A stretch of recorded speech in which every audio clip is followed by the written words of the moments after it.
O jovem Dom Pedro, agora governante, precisava construir uma unidade nacional.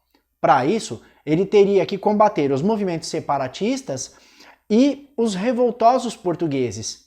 Além disso, ele também teria que enfrentar o seu irmão Dom Manuel a fim de restituir o trono de Portugal à sua filha Dona Maria II. Então, bora lá conferir mais essa história.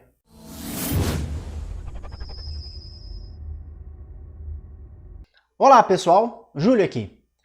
Com o fim da Guerra da Independência em julho de 1824, o agora imperador Dom Pedro I precisava consolidar o seu governo.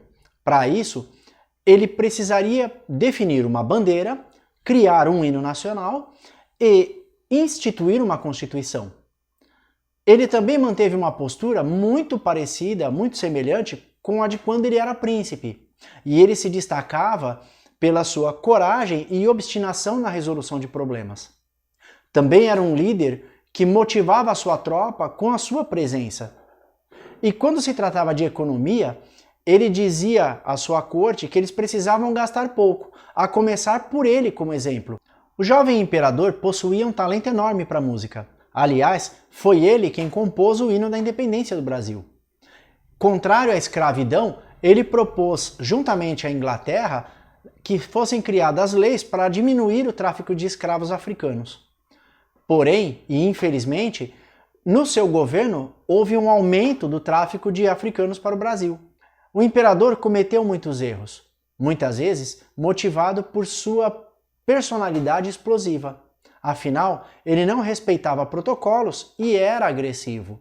Seus opositores e a imprensa o criticavam e assim eles minavam a popularidade conquistada através da independência. Com a morte de Dom João VI em 1826, Dom Pedro I, com 28 anos de idade, herdou o trono de Portugal e chefiou as duas monarquias ao mesmo tempo durante alguns meses. Depois, ele abdicou do trono de Portugal em favor de sua filha Dona Maria. Ela viajou para Portugal a fim de assumir o trono, porém, ao chegar lá e antes mesmo de desembarcar do navio, ela recebeu a notícia de que seu tio, irmão de Dom Pedro, Dom Manuel, teria tomado o poder e ela não poderia desembarcar.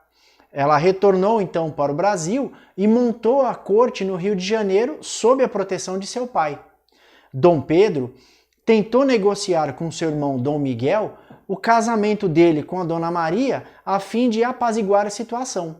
Porém, ele não obteve sucesso nessa negociação e Dom Miguel, influenciado pela sua mãe, Dona Carlota Joaquina, dominou o Império Português. No Brasil, Dom Pedro era acusado de dar mais importância aos problemas de Portugal do que aos problemas do Brasil. E isso fazia com que o herói da independência perdesse popularidade.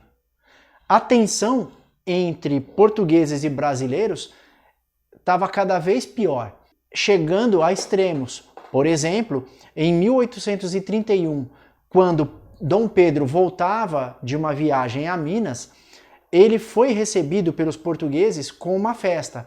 Porém, indignados, os brasileiros se juntaram em grupo e partiram para um protesto de forma muito violenta, que ficou conhecida como Noite das Garrafadas. A derrota do Brasil na Guerra da Cisplatina e a forma truculenta com a qual o imperador tratava o Congresso, segundo alguns parlamentares, pesavam contra ele. A violenta repressão às manifestações foi apelidada de o açougue dos Braganças. Dom Pedro era taxado de autoritário e incompetente.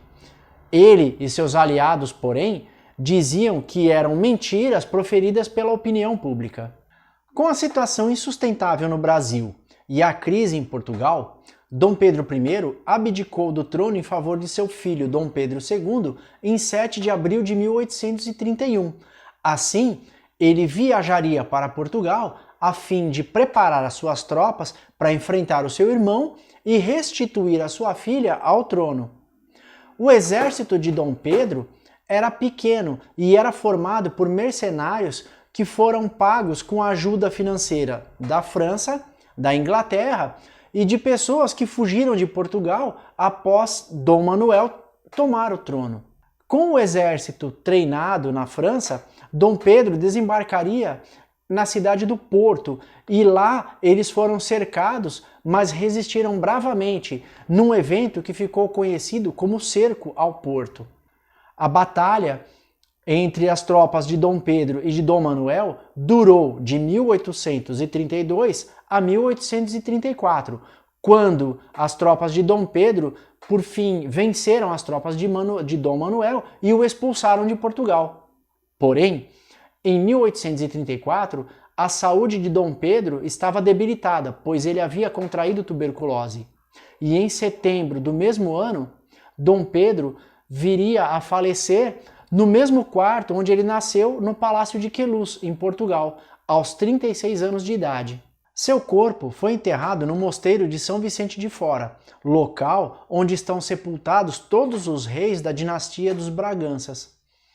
E em 1972, o seu corpo foi trazido ao Brasil em comemoração aos 150 anos da independência. E aqui ele foi recebido com honras de chefe de Estado. Então, seu corpo foi sepultado na cripta imperial, que fica abaixo do Monumento à Independência, no Parque da Independência, em São Paulo, local onde Dom Pedro proclamou a independência do Brasil. Em seu testamento, Dom Pedro pediu que seu coração repousasse na cidade do Porto, como uma forma de reconhecimento à resistência e a tudo que aconteceu lá. Na Igreja Nossa Senhora da Lapa, esse coração é preservado como uma relíquia. E em agosto de 2022, ele veio ao Brasil em visitação a fim de celebrar os 200 anos da independência do Brasil. Este é um símbolo que resgata a importância de Dom Pedro I, um herói nacional, com todos os seus erros e acertos.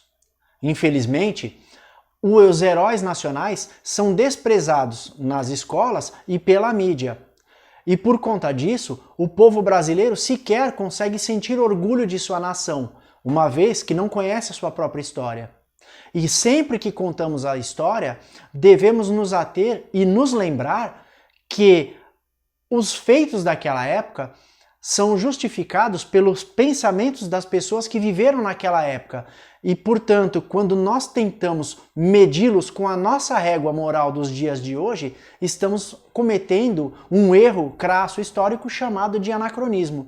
E se você gostou do que foi exposto até aqui, não deixe de se inscrever no canal, dar o seu like e ativar as notificações, pois só assim você ajudará o canal a crescer e ter uma relevância maior e melhor no YouTube. Valeu!